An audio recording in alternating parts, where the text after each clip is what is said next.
Jeanie Buss went off on LeBron James. She said he has a huge outsized ego, that Clutch exerts too much control within the organization, did not like LeBron being called a savior of the organization, took no accountability over the Westbrook trade.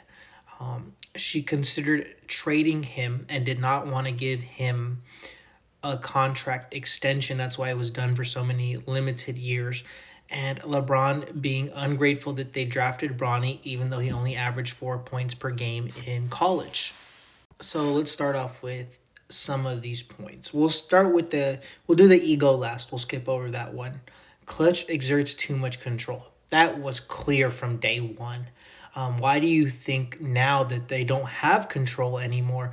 Rich Paul is on a media tour trying to get Austin Reeves traded. At every mention he gets, he's trying to persuade not only the media, the fan base, anyone who will listen, especially the LeBron James fans, to trade Austin Reeves. Now, this wasn't necessarily a bad thing if you think about it, because who knows if they win a championship if they kept Lonzo, if they kept Ingram, if they kept Julius Randle and those other players. Trading for Anthony Davis ultimately led you to a championship. Now, no accountability over the Westbrook trade. It is no secret that LeBron James is the one who wanted Westbrook in Los Angeles.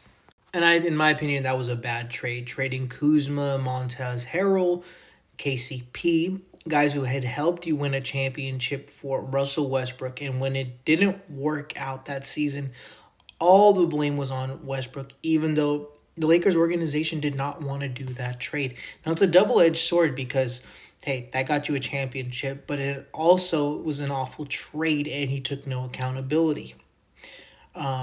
Now the control is completely gone from Clutch in the Los Angeles Lakers. Why do you think Shams reported LeBron was upset that the organization is moving towards youth this summer, or last summer? LeBron ungrateful they drafted Bronny. Now, that sounds like a personal gripe. In terms of being a savior, that's also a double-edged sword because that organization hadn't done much since Kobe had last won in 2010. Other than that 2016 season where they were awful, people still viewed because that was Kobe's last year. But after that, they had not really done anything. I mean, if LeBron James doesn't go there in free agency, it didn't matter who you drafted. It would have been Lonzo, it would have been Kuzma, it would have been those guys. Those guys are not winning a championship there. So, a savior, no, because that's a historic organization. But do you win in the bubble? Absolutely not. But at the same time, that is the Lakers. Like, even if LeBron doesn't go there, we still talk about them as the best of the best. LeBron James' outsized ego.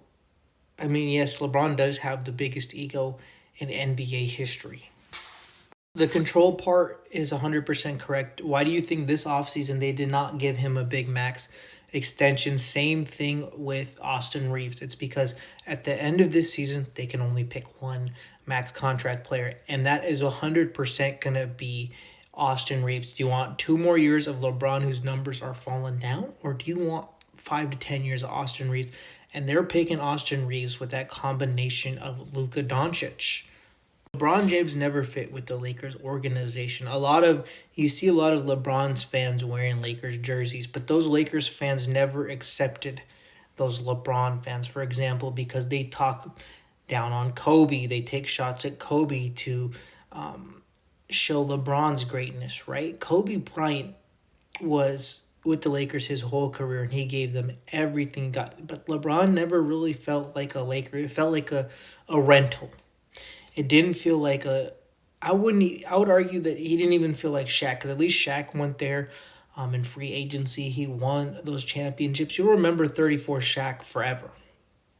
You remember Lakers Shaq more than you remember any other Shaq. Other than Celtics, I guess, but that's because he was washed. But him, Magic and Kareem, even though Kareem came from Milwaukee, those guys feel like Lakers. Jerry West, LeBron never felt like a Laker.